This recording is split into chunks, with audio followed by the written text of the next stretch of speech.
and manage our financial resources is a much needed. Now, the ability to understand money and manage our financial resources wisely is a much needed skill set in today's world, right? Yet, if you notice, this important life skill is something that we are not taught, neither at school nor at college level, right? And it is left to us to pick up this skill and navigate the world of finances as we go through our jobs. So it is with this thought in mind that this session was conceived, so that together as women we can come together on a platform like this and learn something that is much needed to enable and equip us to live a much independent life. It's a pleasure for me, because this is a session for women and by women. And it is therefore a pleasure to introduce the speaker, the resource person for this session, a fellow DOMS alumni and a champion of financial literacy, Ms. Neha Misra. Neha is the CEO and the founder of the FinLit Project, a BSc IIIT Delhi and FTPI Chennai incubated financial literacy and investment platform. She has more than 11 years of experience in technology and finance, and has worked for corporates and startups in India and USA, including the Wall Street, New York. Neha is a SEBI, PFRDA, NCDEX, and NISM Empanelled Securities Market expert, and also a certified derivatives analyst. She is also a global speaker, having spoken at multiple international platforms like the Dell Women's Entrepreneur Summit, and a mentor for accelerator programs and incubation centers. She has been featured in leading publications and has received various accolades like the UP Gaurav Samman and the FICCI Flow Outstanding Entrepreneur Award for her work. And we definitely look forward to what we are going to learn from you, Neha. So before I hand over the session to you, I think Malati had requested that each of us do a small introduction, right? So Malati, do you still want to go ahead with that now? I think we can use chat box in the interest of time. Just quickly, your name, your IITM affiliation, that would be good enough. I think we can use the chat box in the interest of time. Okay. So let's just take a minute or two and quickly post our affiliation and names on the chat box before Neha could take up the session.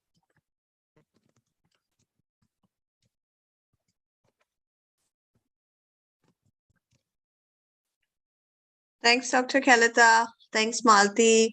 Hi, everyone. Very good evening. Thank you so much for joining in on a festive evening. Today's Vishu. And also on a Saturday evening. A lot of times people are looking to do outdoor activities on a Saturday evening, but I'm glad that so many of you have joined in today to discuss a topic which I'm sure is close to all of us. Just looking at the way people have signed up for the program and to see that you guys are here. My name is Neha Misra. Thank you so much, Dr. Kalita, for that nice and kind introduction. I come from the same ecosystem as all of you. A lot of times I tell people that I'm actually a person in finance who did not come from a finance background originally. I'm an engineer. I started my career at least as an engineer, and somewhere along the line realized the significance of finance, which is why it became a part of my core skill set. And today it's become something that I'm very, very passionate about. I think it was 2017 when Vijit, my husband, was playing on the IITM cricket ground, Feb 2017 actually. And he had an injury. He fell down and came back home with a wobbly knee. The IIT hospital, everyone over there were very helpful. And we have an insurance policy in IIT. So we are glad that we, are part of that ecosystem where IIT takes care of ourselves. But other than that, at that point in time, somebody said to me, do you have an insurance? Or what insurance do you have? Or what investment do you have? And at that point in time, when I looked at my papers and everything that my husband and I had built up to that point in time, with like 5 years of wedding behind us, we only had an insurance policy other than the health insurance that IIT provided. And that insurance policy was actually something that I thought was an investment, because we were submitting premiums every February, upwards of 60,000 per annum, and thinking very bravely that, wow, this is actually an investment. And around the same time, I think in one of the accounting classes at dorms, someone was teaching us about calculating the time value of money. And that's when I realized, I went back to the drawing board, to the Excel sheet, and I told my husband in the hospital, I said, do you know that the policy that we think is an investment actually gives us 2.3%? And at that point in time, Vijit said, no, that can't be right. You know, we've been paying that premium for like tens of years. Are you sure it's giving us 2.3%? And I said, unfortunately or fortunately, that's what it is. And that's when I realized that along our life journey, traditionally as Indians, we focus on earning money. So getting into a job, getting a good degree, and trying to make, find a space where we can earn money for ourselves and for our family. But we never understand how money works. Or we don't understand that if money is sitting in perhaps a fixed deposit, are there other instruments that could be better? Is there something which we use, which is something known as diversification, which can help our money work for us? And we realize that as engineers, when we take science or, some of these streams in 11th and 12th, we think that we are smarter than the rest. And then there comes along somebody who did a CA who understands money better than us. And at that point in time, we're stuck thinking, oh, I don't know what tax planning is. I don't know what retirement planning is. And that's when it becomes an uncomfortable subject. So I came back, I decided to pursue it, became a derivatives trader, then became an analyst, got into finance full throttle, went on to work at a stock exchange in the US, and came back and decided to start something which is very fundamental in nature, but it is so significant for all of us. And that's what finance means to me. Really glad that IIT decided to come up with this topic, and really appreciative of Dr. Kalita to put together the event today. In the course of the next 30 minutes, we'll touch base on some very significant topics. But what I like more than myself talking is if people can share some of their own journeys in the process with finance. Wow, we've got Karishma, who's the CFA.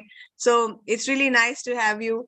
But if you could share some anecdotes from your own journey, whether it is finance for you as an individual.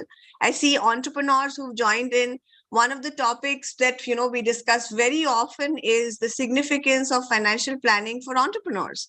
So if you look around yourselves, there are so many myriad fields which are all equally important for understanding finance. And financial planning for women is one such pillar which I feel that if the women or the ladies in the house understand it, the impact on the financial well-being of the entire family is just exponential. So today we will discuss about some of these aspects. I'm a mom. Very often, financial planning for us doesn't start when we start earning money. It starts when we have a child. And when you have a child, and that's when you realize that we have to start saving for them. So up till that point, there's not really a lot of us who think about finance, but need to, because it's so significant. Around the time when I came back from the US in 2020, when the pandemic had happened, that very year, you would be surprised, there were close to 2.5 crore demat accounts that had opened in India. And the reason for that was a lot of people were at home, so they had time. Another reason was that the markets had tumbled, and that's why a lot of people thought that it would be a good time to enter. Unfortunately, within 6 months, 80% of those demat accounts went dormant. And the reason for that is it's really good, or it feels very good when you see that it's going in the right direction, or it's becoming green, as we say in the financial markets. But sometimes when you take a trade which doesn't work to your advantage, you invest in a product which doesn't turn out to be right, there becomes this discomfort around finance. And that's why we say we are not going to do it. And we again put it on the back burner. Instead of thinking, let's figure out a way to understand this. And it's okay. All of us who've been in the markets, who've been exposed to finance, and this is the hard truth, which nobody talks about, have lost money. We've lost money. I remember the first time I lost money. It was on a US dollar INR bet that we had placed. And it was just somewhere around 10,000 rupees. But that evening, my husband came home and I was literally weeping. And he said, did somebody die in the house? What happened? So the point is that if something like this happens, please don't pause, or please don't become uncomfortable about it. It's important that you go back to the drawing board and say, what is it that I could do differently? What is it that I did not understand? And I need to understand before I indulge in anything related to finance. So to do that, it's important to understand what finance is. And very often people ask, do you know what is finance? It's so complicated, finance bol diya to, and whether you're from dorms or any other department, it's sometimes the same feeling that, oh my God, finance. So what we will do today is just break that ice about finance, understand what finance is. We'll help figure out what are the different components that can help you embrace financial planning as a woman or otherwise. We'll help you understand, some of these essential aspects of feeling socially and financially secure, and how we can do it together to bring about that change that India needs. And before I jump into that change that India needs, how many of you have seen this ad that Paytm had developed in 2020, which talks about the divide that women have? Have you seen this ad?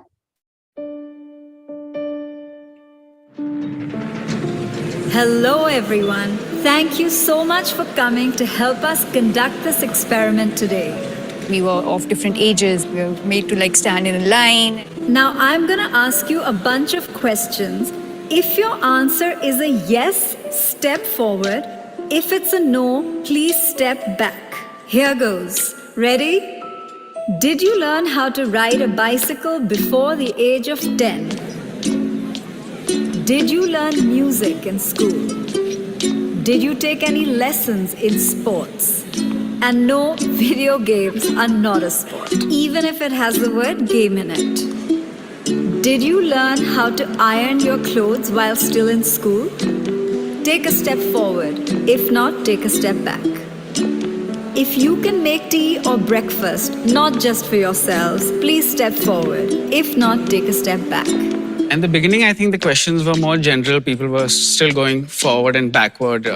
Questions like, it was funny to see the cooking question. There were a lot of men who went ahead and there were women who were going behind. Do you usually make all the household bill payments yourself? Do you know the circle rate in your area? Do you know the price of gold today? Do you know the exact breakup of your salary? As the questions unfolded, the stark difference came out visibly. Do you know the details of the financial documents you're asked to sign? Have you bought a vehicle in your own name without consulting anybody? Have you bought insurance policies unassisted? Do you watch or follow the budget? You think you're doing okay, but then you're like, okay, these are kind of important things that I don't look at. Do you So in the interest of time, I'm going to pause over here. I'll share the link to that for those of you who have not. But what you will see in that is somewhere along the line, and even in panels and sessions where we talk about finance and finance for women. And I've had this discussion with someone from SEBI at a very senior level. And there was this panel about why finance is important for women. And there was not one woman on the panel. It was an all-male panel. Not to say that, male or allies, as we call them, are not adept at it. But the challenge is that somewhere we've depended so much on our fathers and our brothers or our husbands to take the financial or money decisions that we forget in that journey that it's important. And it's important for all of us. Whether it is you, me today, for my 9-year-old son, it's important that he understands finance. And the reason for that is you and I, at least, we've seen those days of physical money, or our mothers giving us 100 rupees to go spend on the fete and coming back with having saved some money, not having spent everything. But my son doesn't understand at times. And this day we were walking into a showroom and he said, when can we buy an Audi car? And I said, Baba, we have to save for that. And he said, what is saving? Do we really need to save? And he also said, can't you just Google pay the money? So when you understand the change that has happened with certain economic factors, we have to come to that conclusion that it's important and significant for all of us. Now, when it's important and significant for all of us, is it complicated? So raise your hand if you think finance is complicated. Yeah? How many of you think that finance is something that just goes over my head? Yeah? Sita, Anusha, anyone? And this is when we go back and tell people that finance is nothing but English and mathematics. It's basic numbers combined with the English language to make it look complicated. So every time somebody starts throwing words like SIP, somebody starts throwing words like your premium, somebody starts throwing words like the new tax regime, how will you not understand it if it is bundled together to look complicated? The only way to come over it is to break it down. Every time there used to be a jargon in my early days in finance, I used to take, and I remember one of my professors who till date, Professor Richa says, you should have taken marketing, Neha. And somewhere finance happened for me. And the only way to overcome that fear is to just break it down. Oh, SIP, oh, it just means like monthly payments for something that will grow over a period of time. And the point is that all these people who sell policies sometimes don't understand them themselves. So they are made to look complicated. But in actuality, they're not. If you break it down, if you try to understand two simple fundas today, the price of that samosa, which is approximately around 20 rupees today in a tier 1 city, is it going to be 20 rupees perhaps 5 years from today? Yes or no? Yes. I remember we were in school, we used to buy samosas for 2 rupees. But that same samosa today costs 20 rupees. And the reason for that is over periods of time, there's something known as inflation, which eats into the purchasing power of your own money. And when it eats into the purchasing power of your own money, sometimes the money that is sitting in your bank account, the money that is sitting in one of the most conventional investments, in investment options, typically for people who are doing retirement planning, is a product known as PPF. Any idea how much does your PPF account? What is the interest on PPF accounts these days? Are you familiar with PPF? Let me break it down. It's a public provident fund. Oh no, it's 7.1. 7.6 is your Sukanya Samriddhi and all those. Sukanya Samriddhis have started to give 7.6. Senior Citizen Savings Scheme has started to give about 8.2. But your PPF or your Public Provident Fund gives you somewhere around 7.1%. Unfortunately, inflation, and this year at least inflation has come down to somewhere around 5.5%. But if you factor in inflation and look at the way FDs performed in the last couple of years, you realize that your money needs to grow at a faster rate. And the only way for it to grow at a faster rate is if you understand something that Warren Buffett calls the 8th wonder of the world. And that something is known as the power of compounding. If you put it right in the right instruments and you spread across your risk in such a way that over longer periods of time, your money is able to beat inflation, that's when you're in the driver's seat. And when you're not, you'll know for yourself. The reason today to talk more about finance is because today a lot of us have access to something which is known as EMIs, yeah? Or something which is known as buy now, pay later. Just buy it, just go on that vacation with this card, you can pay for it later. You'll see that a majority of millennials today or younger people have started borrowing more and investing lesser. And when you borrow more and you invest lesser, there comes a time when you will only be working to pay those EMIs or those loans and not working to make yourself happy. Women today are only 20% financially literate. In India, actually the entire adult Indians are somewhere around 25% financially literate. A state where I come from, which is UP, where we do a lot of work, there's only about 12% financial literacy for women, but we need to change this. Yeah.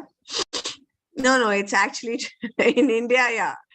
So the reason for that is that you have to understand finance in order to avoid something that we've all experienced. And it's not you and I, it's most of us. So if you have a glass of water with you or some other drink, juice or something, have you ever opened a bank account without understanding its features?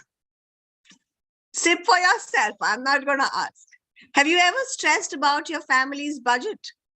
Have you worried about buying something on credit and not understanding how much interest is there? Have you worried about paying a bill? If not, then, once you get into the chaos of life, you'll experience it somewhere. Have you ignored your financial or investment statement because you couldn't understand it? There's something called a contract note that comes every time you buy a security. 60% people never open that contract note. Have you questioned your retirement savings and plans? Have you freaked out about debt? Have you gone shopping or even done online shopping while drunk? Have you bought something without telling your spouse? Have you sneaked in snacks? And we've all done it in the IIT amphitheater, got our own snacks to the movies. The most glaring of this all is, have you fudged the numbers of your own budget to make yourself feel better? नहीं, मैंने इतना खर्च नहीं किया. I didn't spend so much on this, It was a good investment. Maybe this nice purse will give me some ROI over periods of time. Most of us have done some, or I think a lot of these, but you can tell me how many of those if you've done. And there's a simple way to overcome it, It's just about looking ahead, planning ahead, having some tips and tricks at your hand to ensure that your personal goals, because there's a linkage between personal goals and financial goals, whether it is travel, whether it is vacation, whether it is that tattoo, whether it is buying a fancy handbag, whether it is going to the hippiest place in town, whether it is enrolling in a new course, whether it is buying your own house, whether it is buying your dream car, everything which is a personal goal is a financial goal. And these goals start when we are born and we go to school from kindergarten. When they go to high school, my son actually cracked one of Delhi's best schools today, and we were just looking at the fees. And then for a moment we were like, yeah, I think fortunately we can make it happen. But every goal in life, whether it is, renting a house, planning your own wedding expenses, planning for family, planning for retirement, are all financial goals. So it's not about, I'm just going to do this, but how will you do this? So in order to do this for budgeting, there's a very simple rule that we often say, which is called the 50-30-20 rule. As soon as you earn money or your stipend comes, if you're a PhD scholar, immediately put away 20% for savings. The challenge often happens is that people spend first and save later. Whereas Just like paying your bills, you should immediately put away 20% money that this is my investment, this is my SIP, this is where it's going to go for my national pension scheme, this is where I'm going to put in for the Mahila Samman savings certificate, which is a new certificate that the government of India launched this year, where any woman can put in up to 2 lakh rupees and earn about 7.6% interest on that. 30% on things that you want are not necessary. With this includes going out for dinner, going out for movies, buying things, buying IPL tickets, buying the latest gadget, paying for ultra high-speed internet. 50% should go on needs, which includes your rents, your housing loan payments, your car payments, groceries, healthcare, all these things. So if you follow this, and if you just reflect back in life and see how am I doing, the way to do it is, first I budget. Then I sort of chalk out a pathway for my goals, making very clear-cut goals. When you start making very clear-cut goals, you will start fixing small buckets of money to allocate for those goals. It's as simple as initiating an SIP to travel after 5 years. It's as simple as having a health insurance in place even before you have other forms of insurance, and we will touch base on that. And then slowly working towards achieving. Along the way, all of us have done it. I, for one, have made a lot of pitfalls. One of the best or the simplest ones was I started earning money when I was 22. I only started investing when I was 28. Those 6 years was that time when I could have made money work for me, where I could have invested earlier and that money would have grown. But when I got my first salary, I thought, yay, let's party. The second salary, yay, let me buy things for my family. Third salary, let's go out. We've had a tough 3 months. What nobody told us very early on was if you start investing early, your money is going to grow at the same rate and you're going to have to put in lesser money each month. Another pitfall is, living paycheck to paycheck, not having an emergency fund. COVID has actually taught us the importance of having emergency funds, and a lot of people have started taking cognizance of that.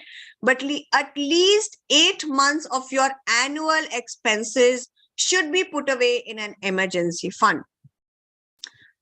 Understanding the cost of credit is very, very important. A lot of times with your credit card bill, there is something known as the minimum amount due. We only want to pay that minimum amount due. Is the rest of it free money? No. So you have to understand that credit is not free money. Please don't overspend. Understanding the segregation between needs and wants. And then creating your own financial trail, just like your own life trail, like your own goal trail. There's this joy in having life goals and then ticking them off on your own with the money that you save or invest or make it happen or grow over a period of time. So how do you do that? We say that there are 4 pillars of financial literacy. One is saving, which we talked about for so long, saving and budgeting. And there are 3 other important pillars of financial literacy. The first pillar of financial literacy is actually, other than saving and budgeting, the next one is investment planning. And investment planning is this process where you match your financial goals to investment products that are available in the market at your disposal. The third pillar is something that, is a huge challenge today in society, that is known as retirement planning. You have to understand the size of your retirement corpus. The sooner you can start building it and how you can make it grow in such a way that you can retire when the time is right and you no longer want to work in an active job. And the final pillar is insurance planning. Another thing that I ask very often is, how many of you, and again, the IITM ecosystem still has a health insurance in place, but outside of that, very often I ask people, do you have a scooty, bike, car insurance? And they say yes. And I said, do you have a health insurance in place?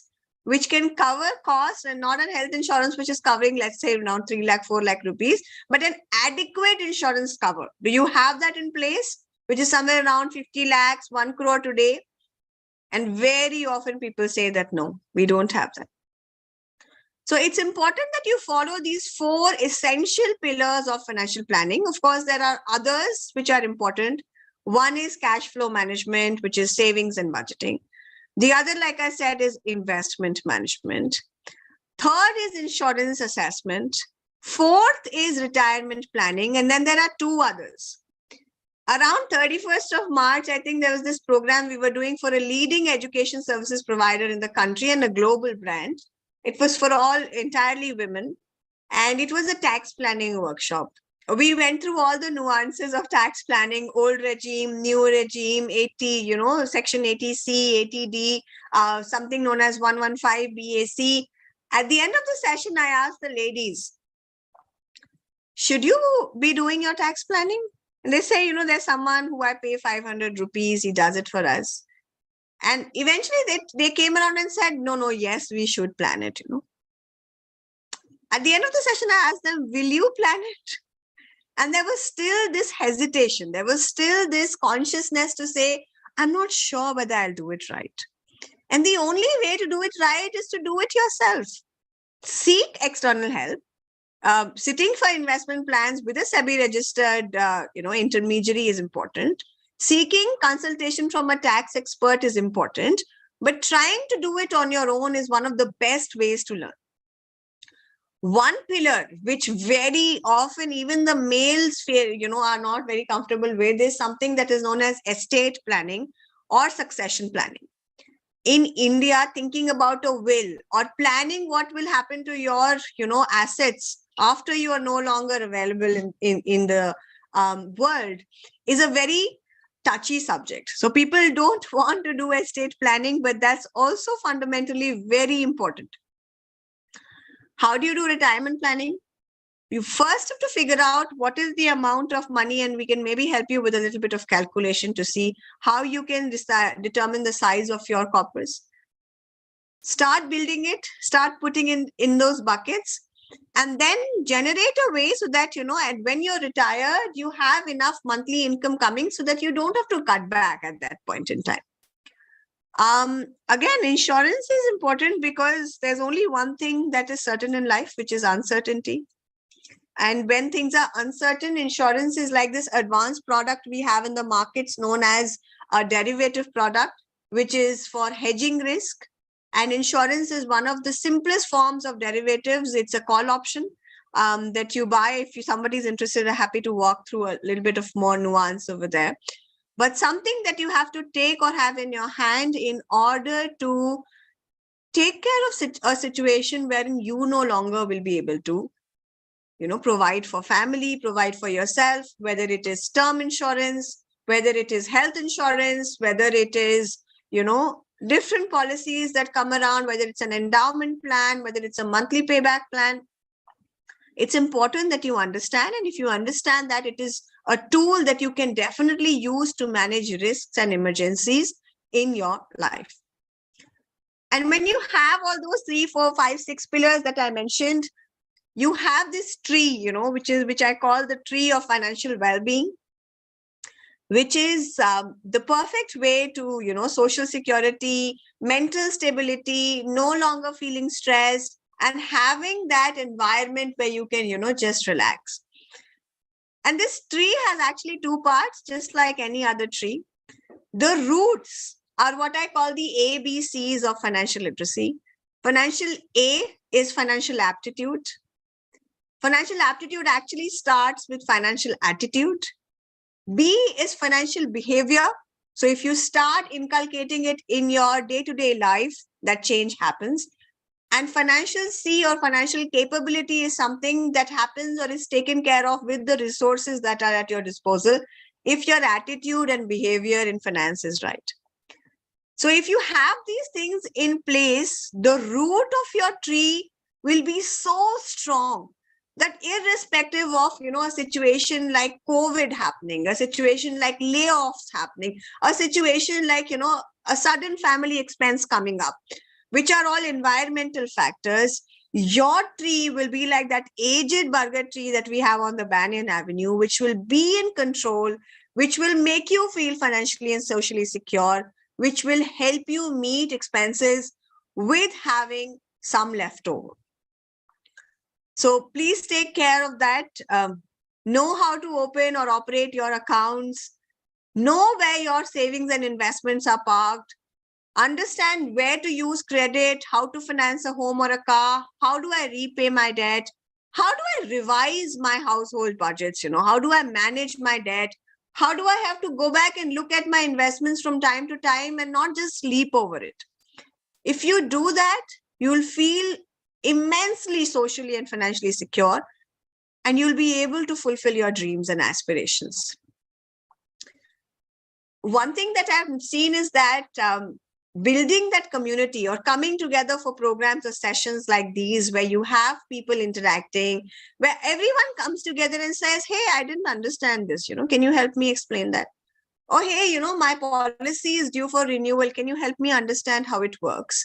We can help build that financial stability and freedom within the ecosystem of the country, because the change no longer, as much as we want to say that India is not doing well economically, the change will only happen if you start breaking it down for yourself. As an entrepreneur, if you start understanding your cash flow statement, if you start understanding the concept of building a runway for your business, that's when you will be in the driver's seat, where you're good at building products, you understand how a business's financial situation works, and then you build a case in point where you have a business that will actually scale. So with that, I come to the end of my presentation. I'm more than happy to take questions at this stage. I can drop some resources for you guys, but I think I will hand over to Dr. Kalita to take questions, as many as we can. Yeah. So thank you, Neha, for simplifying financial components for us and telling us why financial literacy is so important to us, right? And I was just thinking, before we open the floor for questions, please feel free to type your questions in the chat. But I just noticed that amongst our participants, we had a lot of early career women and research scholars who are just going to step out, into their professional life. So is it possible for us to look at a realistic example of certain components that you mentioned? Like you spoke about the budgeting, the golden rule of budgeting, right? So if we could do a realistic example. Yeah, sure, Dr. Kalita. I'd be more than happy to. So say supposing, one of the first things that you have to understand, even as a research scholar, you're getting somewhere around, let's say, a 30,000, which is a stipend.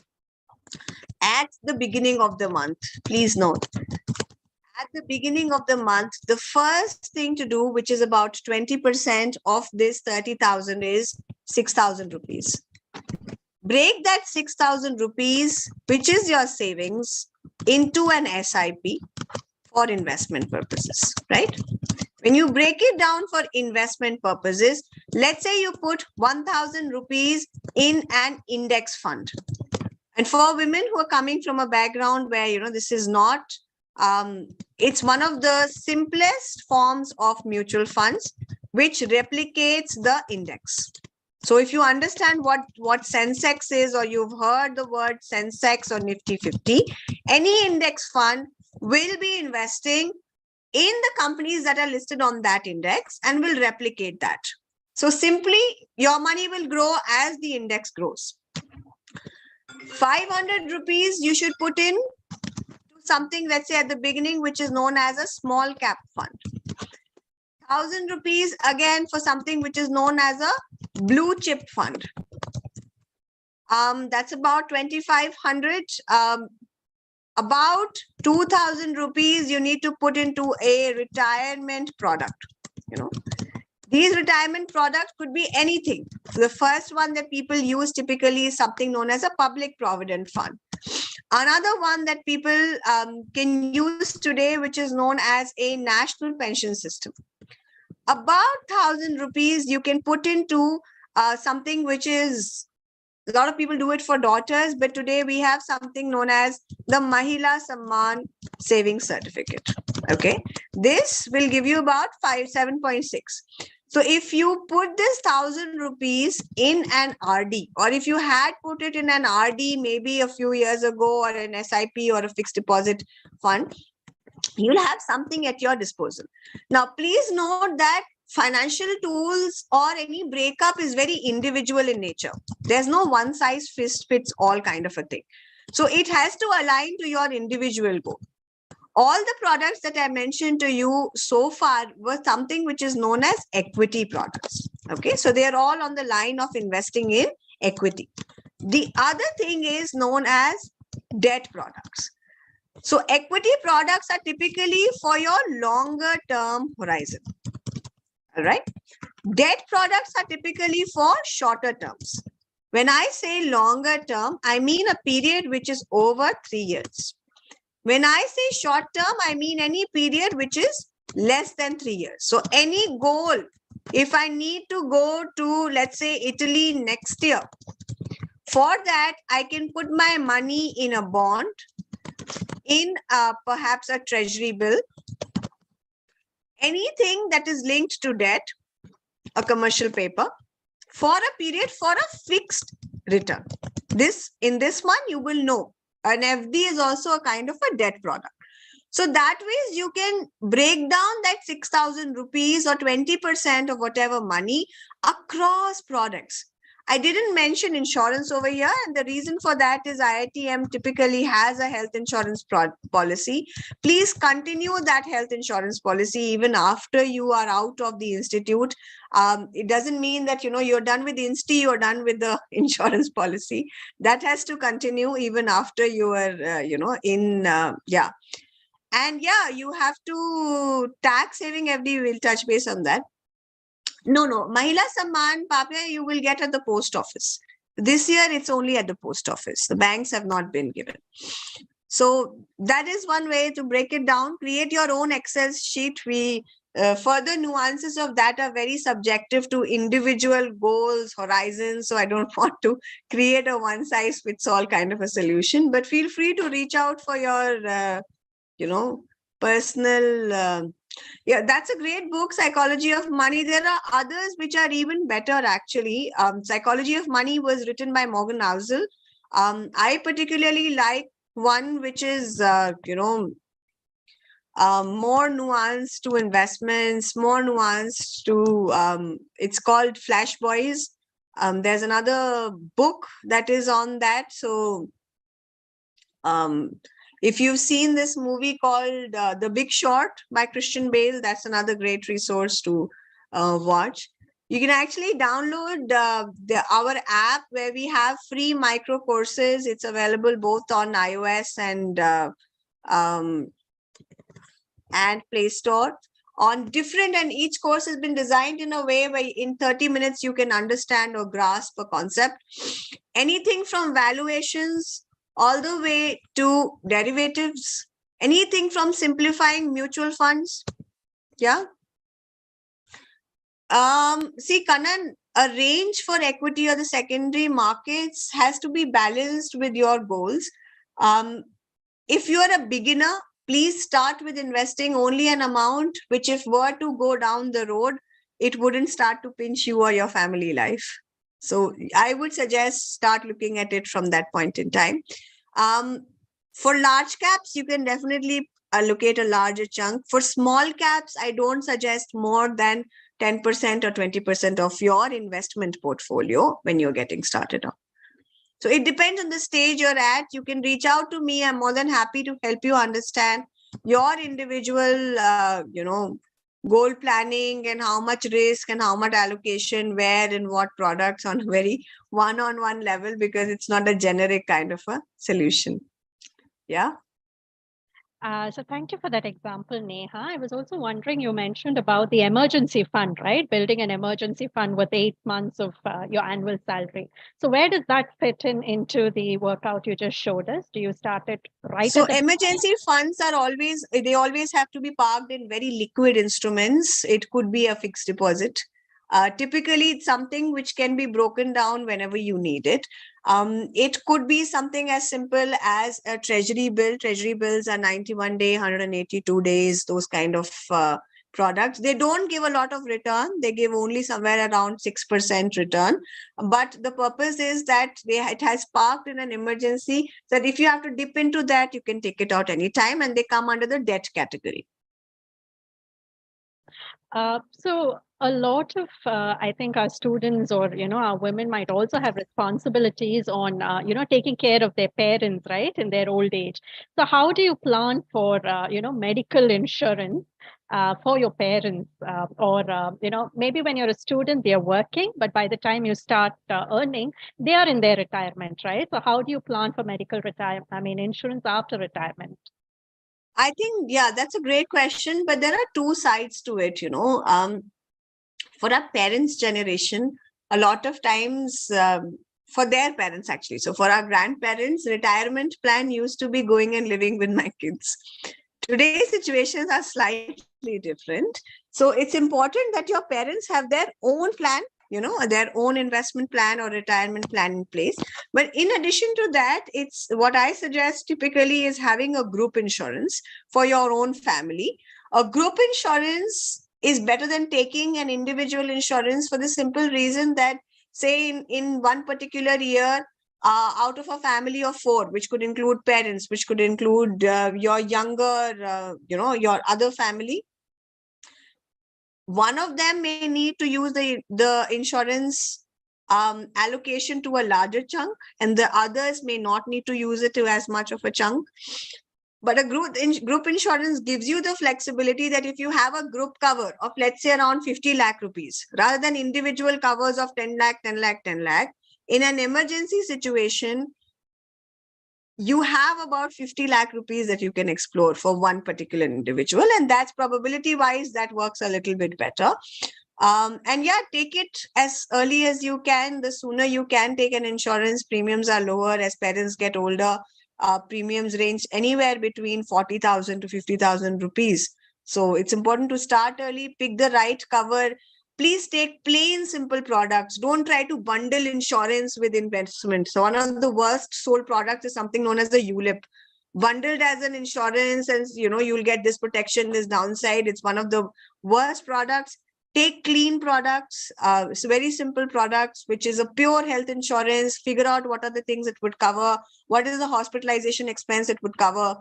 In Vijit's case, when he was admitted in Kaveri, unfortunately, they said that this particular disease, because it was new in India, we do not allow hospitalization for that. So we went through the documents and fought tooth and nail with the insurance company at that point in time and figured out that yes, it needs, because he needed a cath lab, so it required hospitalization, which could not have done without hospitalization. So make sure you understand the terms of that policy, that's very important.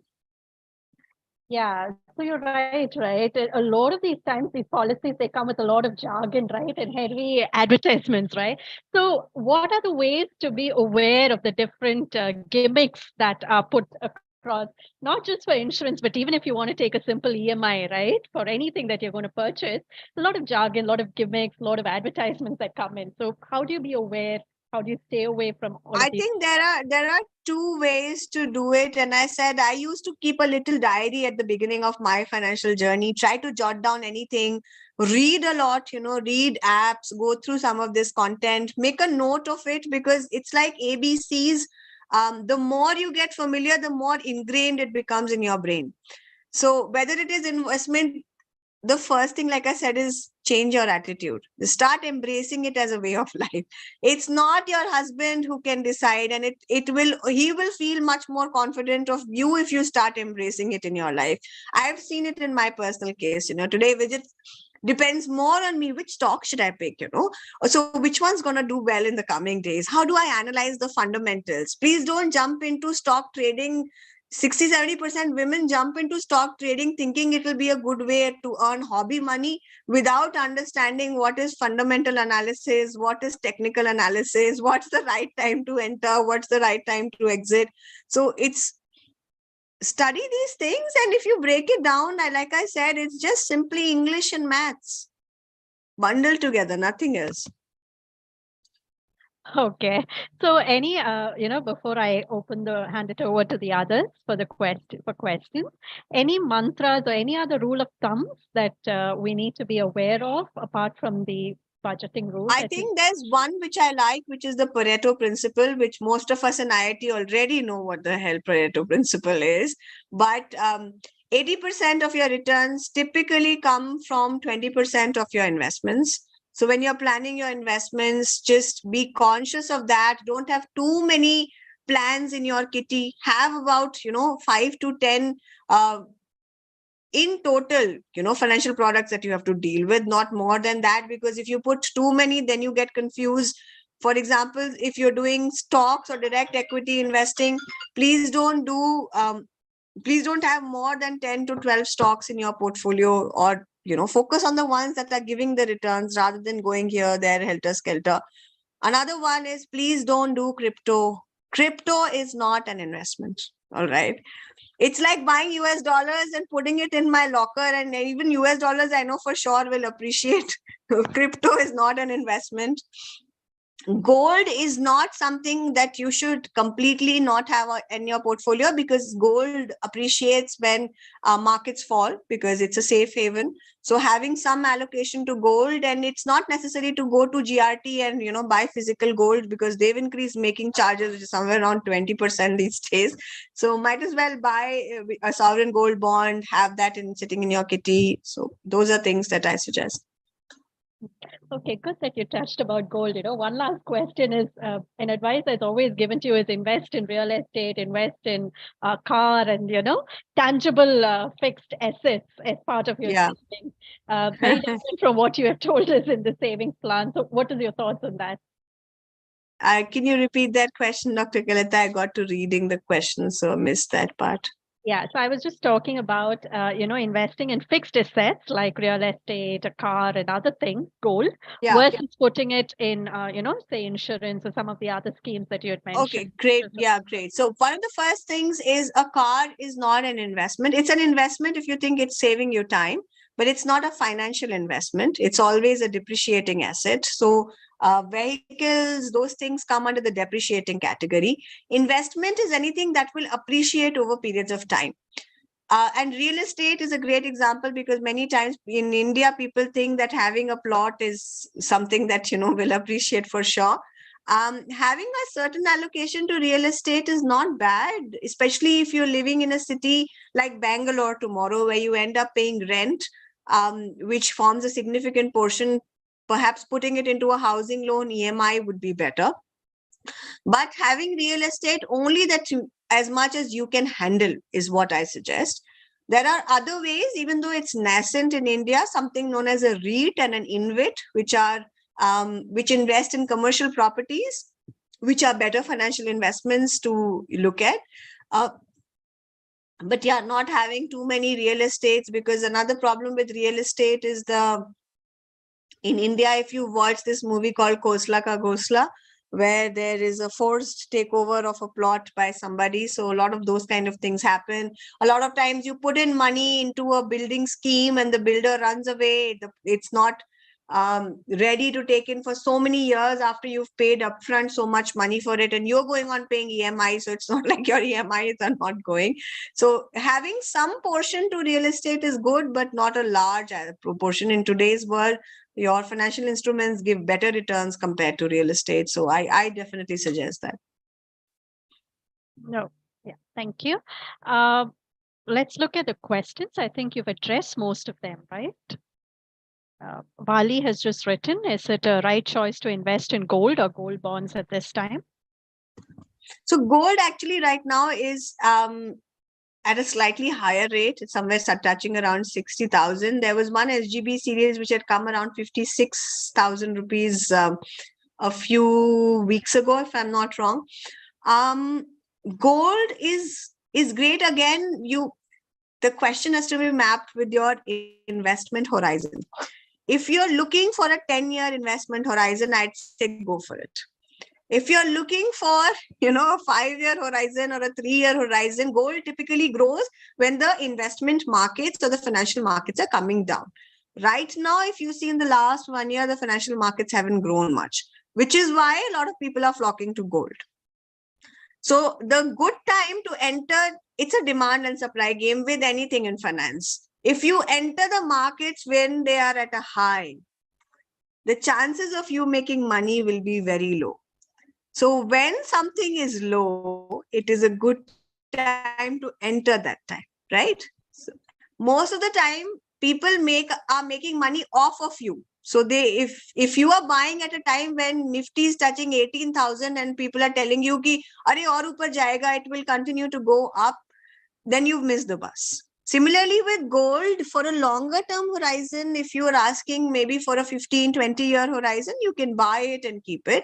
But for a shorter term, maybe you can wait for the prices to come down and then put your money. Okay. Is the Mahila Saman plan available in banks? Like I said, it's available in post offices for this financial year, and it's only for 2 years. So if you can do it, go to the IIT post office and open it for 2 years starting April. You'll get your money in 2025 with 7.6, and you can put up to 2 lakh rupees. It's not available in banks. Okay. Is there a minimum amount for the scheme? There's no minimum amount for the scheme. Okay. We don't do 100 rupees. Other than that, there's no minimum one. Put some money which will give you 7.6, some returns over, considerable returns over periods of time.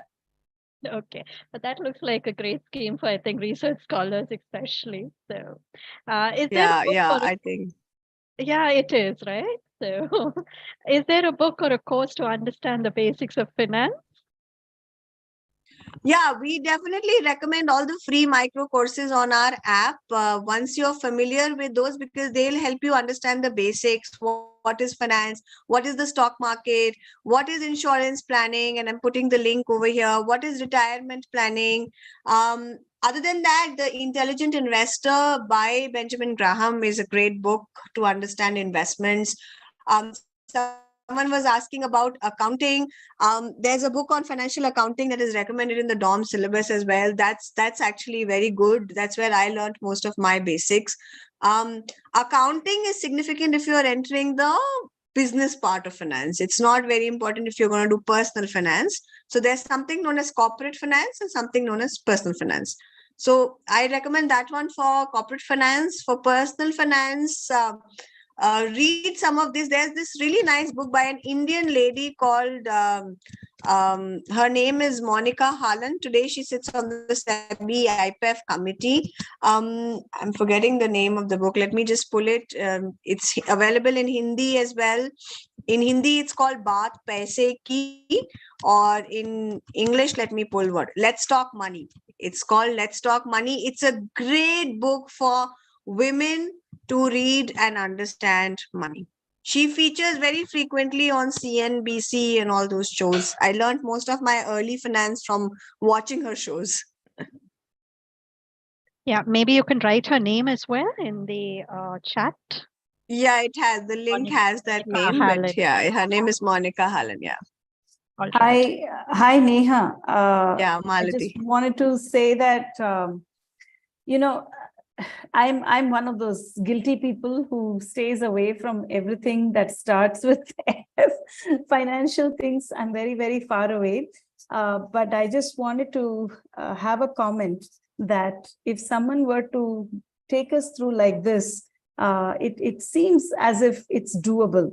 And that is the one takeaway for me today. A few of those folks in the group have asked for your email, if you can share it. Yeah, happy to. Thank you, Malati. Sure. I think the first step is just like taking that conscious decision. So I think for me, it started, I share a funny story. Vijit was pushing me into finance for a long time. I wanted to do marketing, and then he fell ill, and I eventually ended up taking finance. But I still didn't want to do personal finance, and I'm very fond of gardening. So I was sitting in my garden one day, and my husband hates gardening, and he came and he said, I'm going to start gardening with you. And when he started, working on the plants, and I saw that he was finding it difficult, but he wanted to do it because it was making me happy. I think that's when I said, maybe I should start. And it's just about changing or bringing that change in attitude. Once you change it, you will start reading news around it. You'll not run away from budget. You'll want to take an interest in what Ms. Sitaraman is saying. Today we are fortunate to have a finance minister who's a female. So start looking at the, things that are happening around you, and you will be surprised how many interesting conversations you can spark with people around you which concern money. So I'm really happy that you can take that away, and I hope that you can work on it. And happy to assist anybody who needs any help. Please feel free to reach out. I'm going to post my phone number as well in case you need to reach out. I'm active on LinkedIn. My email is neha@the-finlit-project. It was actually on the last slide of my presentation. Sure. But you can feel free to reach out to me and Fabulous. ask anything you have. Yeah. Great. Just wanted to, maybe in the interest of time, I think we can, we'll wind up with probably one or two comments from someone.